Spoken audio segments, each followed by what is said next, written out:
Thanks very much. Have a seat on our Nordic wood.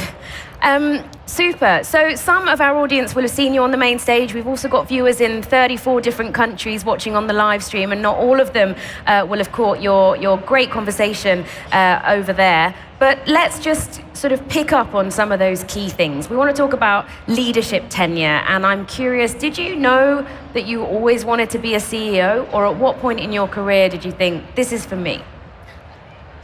Yeah, no, I would say never did I ever consider being a CEO.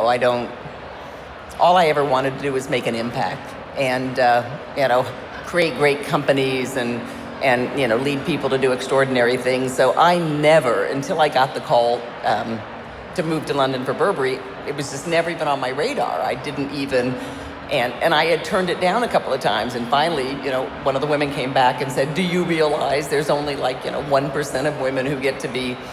But it still wasn't the deciding factor. The deciding factor was, could I help make this a great legacy brand?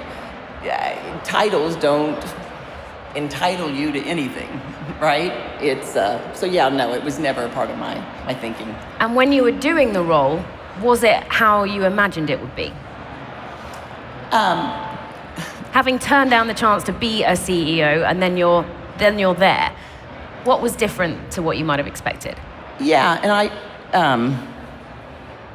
I think the difference is you're 100% accountable, and the buck stops with you, and I'm absolutely fine with that. I would prefer to be accountable rather than blame someone else or point. And so again, you can either decide this is for me, and I am gonna be accountable, and I'm gonna push us as far as I can push us. Or you can just rely on the title and float through, but it's just never been my. So I think that going in, with a greater responsibility and you have X period of time and things are moving so quickly, your employees expect more, your customers expect more, and you have to look at every facet of the business and pull in brilliant talent. I've always said that I'm just a connector. I'm just the enabler. It is not my job to micromanage every facet. My job is to put the right people in the right place at the right time and coordinate, one powerful strategy that everyone believes in, and then get out of the way and empower and let them execute. Well, you've answered my next question about what the key leadership qualities were that you needed to be a CEO. You talked on the main stage about then that transition to going to work for Apple, and then you weren't the CEO. The buck didn't stop with you. There was someone else's company and vision. So what was that transition like? Yeah. I get asked that question almost more than others, but it's funny, again, if you're a person, I took the job to make an impact. I didn't take the job because of the title. And with a company that size, with 70,000 employees doing over $40 billion in revenue and so many customers coming in, and even so many people that I interviewed before I went in there, Eddie Q one time, Eddie's like, forget the title, you are the CEO of that business. Nobody has time. These businesses are so big. Even though it's a tiny, retail was only 17-18% of Apple's business, but it was still bigger than most businesses in the world. So I think that if you think it's different and you wait for someone to make a decision, you're not doing your job. We had to lean in. I had to run it as if I was the CEO of it. Otherwise, we wouldn't have gotten anything done. Do you think you would have taken another CEO role if you hadn't moved to Apple? Or were you ready to? No, I would have stayed. I would have stayed at Burberry another chunk of your career. Okay. Angela, we have quite a lot of questions that have come through both on the main stage and while we've been talking. So I'm going to jump into a couple of those now. This one, you mentioned the high pace of the fashion industry when you're on the main stage. This pace also leads to a lot of waste. What is your take on that and sustainability in the industry? Yeah, that's a whole nother topic, conversation, et cetera. But at Burberry, we fully believed that less was more, and that the biggest problem in fashion is just the overproduction. And so how do you make fewer, better things that last the test of time? And then even in our supply chain, we got rid of all the PVC, got rid of when everything went to natural fibers, et cetera, which was better for water, climate, everything. And so to me, when you're a luxury brand, the most sustainable things in the world are the ones that will last for 50, 70, 100 years and not get thrown back into the environment. So I urge every fashion company I work with to produce so much less, do it in a more responsible way, and then do it and produce it better so that it outlives you. And the trends are all going that way. There'll be more business done secondhand in the next 3 years than there is first. Yeah. So the trends are leaning that way, and it's a great opportunity for companies. Super. We have a lot more questions coming in about leadership as well. This one says, congruent leadership and caring leadership. How can we ensure that we see more leadership to inspire future young leaders? So I think what they're essentially saying is, you've talked about caring and open and authentic leadership. Are there enough people around, and what can we do to ensure there are more? Yeah, it's a tough question. I mean, it's a big world, right? There's 8 billion people, so it's a really tough question. I would say that I believe they are there. I believe, and if you listen to the Italian gentleman right before me and how he talked about how it is our human nature to want to be loved and to belong and to, right? So, but I think that it is educators and leaders' responsibility, especially in an AI age, to help unlock that at a much greater scale. We haven't been taught. There are no high school or university classes on instincts. There's none on, deep compassion and leadership. So I think with AI, we have an opportunity to kind of lean back the other way and bring that. It exists. Everyone is born with it. But it hasn't been the focus. This has been the focus, and we're going to lose that one. Moving on a little bit to using your instincts and leadership style in the boardroom. On the main stage, we talked a little bit about founder mode and whether founders should always be a little bit in on the details. And when you're on boards, how do you kind of gently advise? How do you know when to have those conversations with founders that actually it might be time for you to step aside? It might be time for someone else to lead the business or lead a part of the business.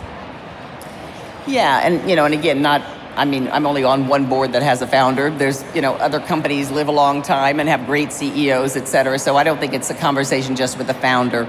I think that it is a board's responsibility to make sure, mostly the board approves the strategy. And then they need to approve the execution of that strategy, and that comes with an incredible CEO and a leadership team, and of course, the results are the measurement of that. And so, if you've got a high-performing organization and a great CEO and great tenure, et cetera, and there's all types of measurements now, right? ENPS, all types of ways to measure employee engagement scores, customer engagement scores. So there's so much data out there. But and the CEOs see it long before the board does, but the board will inevitably see it. Yeah. So I don't think it's any different. I think the board flies pretty high. They get the information and the data. The CEOs know about it long before, and our job is to really be a coach, a mentor. Because you can still see the data, but not want to give up your baby or not want to kind of step aside from something you've been so passionate about. But a board, you have to be super careful because you're a step removed. You're seeing the company 4 to 5 times. You're not day in and day out in that culture. That's why it's so important to have the committees. That's why it's important to have management presenting at the different committees so that you really have a deeper understanding of the culture. And yeah, super. A very broad question, but an important one. How do we get more women into leadership roles? That's from one of our audience members. You talked about being able to maintain your personal life, which was very inspiring on the main stage. Is there anything around that you think is important to delve into further? I think regardless of even your gender, I think you have to want, right? And it's okay to want a family.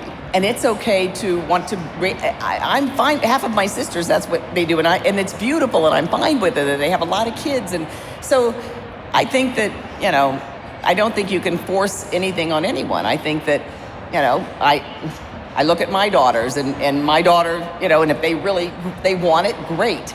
Then I'll help teach them the guidelines, et cetera. But if somebody doesn't want it, if they just don't love business and love working and love, then they're not going to add value and they're not going to, be a successful piece of the puzzle in that company. So I think that each person just has to look in their heart. And, there are a lot of women who just want to be an amazing mom. And that's brilliant.